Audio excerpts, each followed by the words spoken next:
Hello, world. Welcome to the special Easter edition of the Enough Talk L5R podcast. I am the man who just spent 3 hours listening to a state sponsored sermon on the virtues of Chairman Mao as it relates to Christianity, Jesse Grabowski. Hey, Yes, man, my check. options were pretty thin here in China. And I'm joined by a man who cannot go into church. It burns too badly. Paul Ashman. Paul, how you doing? It's tough, man. Should we tell them the voting story? Should we share with them what happened on the day? We were voting, upright citizens that we are. We were going to go into a voting booth, and I just happened to be with Jesse on election day, and he votes in a church. I was like, whatever, I can suck this up. I can do this. And I got about 2 feet into the building, and I had to retreat back to the car. It's like I couldn't do it, man. The Couldn't do presence of the Lord was too profound, it. and Actually, couldn't like I felt I smelled the it smelled weight. like a barbecue smell as we were It walking, like and then it I was too. turned I around to ask couldn't. Paul, what's I that smell? He was gone. It's I had to go. It's Sunlight and a Vampire, not the twinkly kind, the smoking kind. The smoking kind. And so Barack And Obama missed out on another vote that year. The first time, not the that's second time. that's it. I still don't understand. I didn't think we were allowed to vote in churches. It feels like it's a violation of some sort of separation-y thing. I mean, it's stupid to say, but it is a great, this is an actual combination of churches. Like, we're literally putting the state in the church, you know?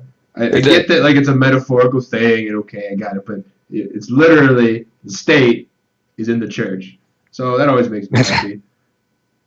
But, yeah, I'm happy for this game today, and I kind of want to jump right into it because we got some Kotai decks now. And so for a long time, we've Well, been spinning our wheels a little bit. At least I've been spinning my wheels a little bit. Paul's been the brewmaster that he is, going and going. Brewmaster General. That's right. But I like to have some decks to go on. I like to be able to show you guys what other people are playing, and sort of give you our take on some of these decks. So today we're going to sort of start that process, and we'll pair a winner deck or a second place deck with one of our own brews, and sort of see how the environment is shaping up. Yes, yes. Yes, So I think it's an important thing. One of the things, the deck you're playing is different than any of our decks, but not so radically different as to be shocking to us. But there is a break. There's a concept, and this is a thing people sort of they fall into. Is there's always a difference between the environment as it exists theoretically, as it exists within our heads and within our local play groups, and the environment at large. And as we get these deck lists rolling in now, we'll get to see sort of what the actual environment of the world is, as opposed to the sort of theoretical designed what we thought the environment would be. And that doesn't mean that one isn't better than the other, but one is what you have to beat to win a Kotai. So Well, one thing that's cool about doing it this way is that when you build a lot of decks, as we do, you start to oh boy. shortcut a lot. You say, I need a card that Yeah. does this. And so you pull out your favorite card that does that and you just play it. And it's not necessarily the case that that's the best selection or that, like, say, take a movement effect, for instance. Like, I really want a movement effect. Like, okay, bam, here's three back to the front because I think back to the front is the best card. Or bam, here's three Thrill of Daring because I think Thrill of Daring is the best card. But I think by looking at other people's choices, you can sort of shake up those sort of go-to things. Like Yep. Your True Nature here is a card I think that I should be playing more, but just sort of never makes it into my decks for different reasons. And here it is in a double, is two copies here. So that's the sort of thing that I like to do, like to force myself to play with cards I wouldn't normally reach for. Right, and one of the things Jordeck's doing over there is it's got the triple coastal lanes, and so it's not going into the super corrupt gold, and it's not doing the Voitagi type stuff that we're doing. And the bonus for that is you get the Kinta Mantis here, Suichi Satao, and I think it's worth saying like, well, maybe this is good. On the other hand, it's still just Mantis Sheikah, Shiho Shisadas. All this stuff is pretty ingrained into the decks. Those are all in the ivory strict Sheikah Mantis deck. So I mean, it's a very powerful base to work with, Yeah, and okay. this is just sort of a different variation of it. Yeah, let's kind of dive into talking about the actual deck. So it is just Sheikah Mantis, and I think it's clear to anyone who's done any sort of testing that this is the first place to start. This is the fun police. This deck is totally Yep, nutso. And what this deck won Tulsa, Oklahoma. It is a deck list by the Daniel Oklahoma City, but Landrum. I'm with you. And what Daniel did here is he's sort of using the Sheikah Sensei Dynasty acceleration to justify playing triple coastal lane. So figuring like, well, he's going to get an additional 6 flips over the course of the game, maybe 8 because he's playing 2 famous Bazaars. So like, why not just use those 6 flips and just play like a 40-40 with coastal lane Yeah. basically? I don't know if that's correct. Because so part of the advantage of Sheikah is that it just lets you have a million guys and race through your deck as quickly as possible. This deck's playing a lot of gold, but I do want to check out. I'm open for trying other things. And this really is a deck after my Yeah. own heart. And it's it's got there's a bit of an acknowledgement that like Shoatsu and Yakuyawa and Sasada, like these guys are just scouts, like they're just force efficient scouts, so you can just run all 9 of them and then you run your action personalities, and so like your Sheikah is just like you can go over 40 but the ratios are about the same. It's like Coastal Lane, I'll just add some more of these dirtily force efficient guys. So I mean, I think it probably works out in balance. It's completely the opposite of what our Corrupt Mantis deck is. Our Corrupt Mantis deck is like Voitages and 16 goals and Lane of Mid, and it's all about just like ruthless Yeah, for efficiency, sure. dropping millions points of honor. And this is a sort of more, I don't know what the word is. I want to say mid-rangey, but that's not an Yeah, accurate it's more. description. It's But just this it is goes a bigger. different approach. Yeah, it Yeah, goes a little bit yeah. bigger. And it goes a little bit taller. I used that phrase before. And Sheikah says it's always I going to think be a that's sort the of a right word. wide deck. But so this has a couple tall elements in it, and that's the Lonely Dojo enlistment and the follower package.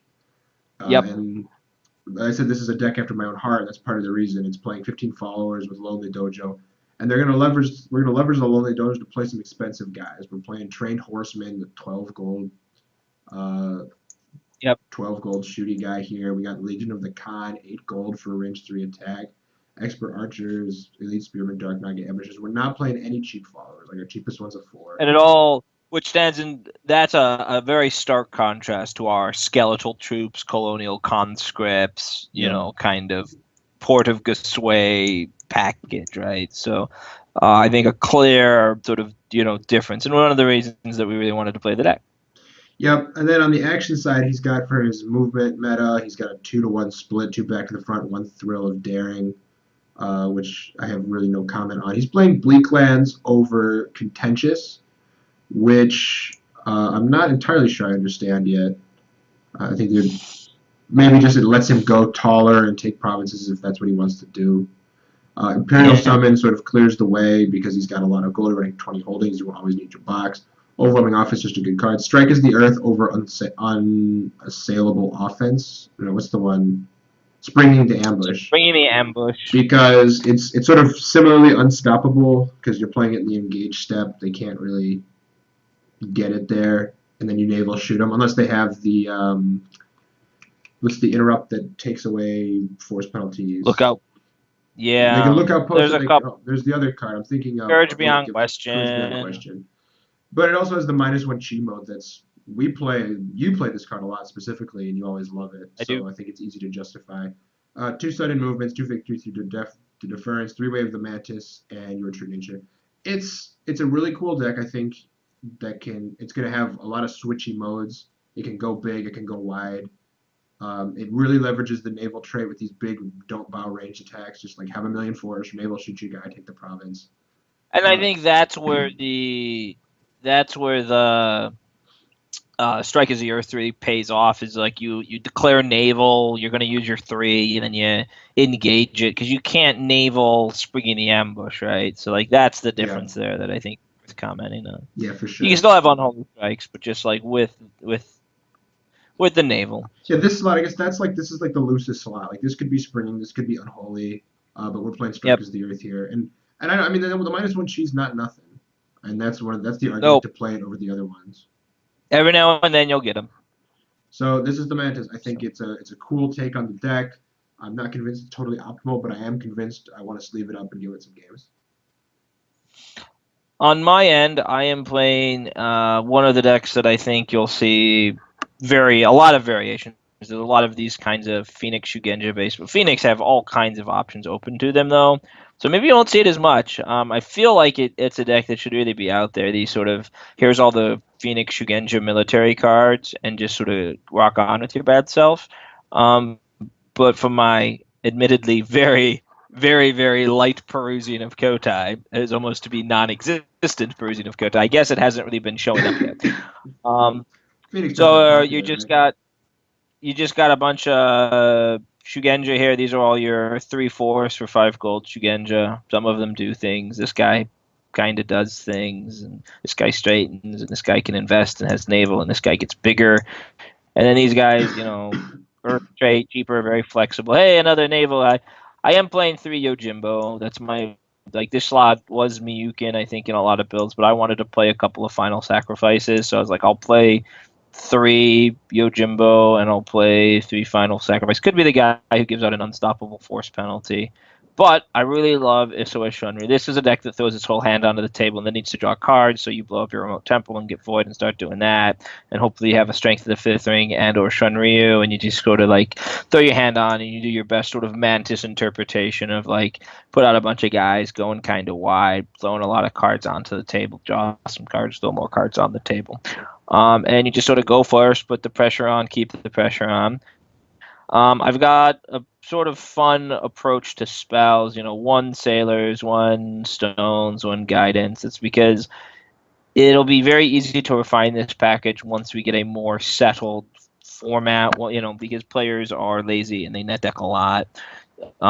Deck lists become a lot less unpredictable, or I guess they become more predictable is the proper way to say that. And so the calculations will become a lot clearer in another couple of weeks what the right package and mixture of spells is. But for now, I've got a couple of ranged attacks and force reduction, 2 Sage House Balls because it's just a really good flexible card. Works great with Teruko and Screw You Control. Burning Spirit is efficient. Overwhelming Power is efficient force. I also have a couple conflagrations. These are just I really want to make sure I have the right mixture of cards to get in there and generate force to attack. Ways of the Phoenix, move back in with Hone to the Razor's Edge, Void because it's a central cog of the deck, and then one Earth's Embrace and some walks and some more cards. And then you get to the real actions of Final Ruin, Thunder Resounds, there's a Kiyoshi's Wrath, Stones. These are all sort of more fun offs. A lot of fun offs in this deck. Burning Spirit, Final Ruin. These are the spells you play triplicate of because these are the spells that really sort of get you going, along with Thunder's Resounds. And then you just sort of mix it up with hodgepodges of effects. And Gold scheme this is kind of a throwbacky gold scheme. It's very sort of Ray Sensei-ish. I've got Contemplative Shrines and Temple of the Heavenly Crab to straighten, to buy the Ivory Court rooms and some family libraries and silver mines. Just keeping the gold there, keeping it flowing. This is my Phoenix deck. Yeah, Thunder Resounds is. We talked about it on the podcast. It's going up, and it's this really goofy Does a spell lot. because it does a lot. By playing a hodgepodge of spells. So spells have an embarrassment of riches, and you can pretty much do anything as you want. Yep. But by playing a lot of different stuff, you really turn on your Thunder Resounds. It's like, do I need a second copy of the Redirect spell? Do I need a second copy of a force reduction? I need a second copy of a straighten effect. Doesn't matter. We got it all. Yeah, I mean it's Final Ruin most of the time, but sometimes it's an Earth's Embrace, and that's really good. And sometimes it's a Fire Kami's Greed, and that's really good. And sometimes it's a Sailor's Warning, and then a Sailor's. It's just it does a lot. Yep. The deck it generates force really well, right? You can sometimes take province on 2 if you really want to.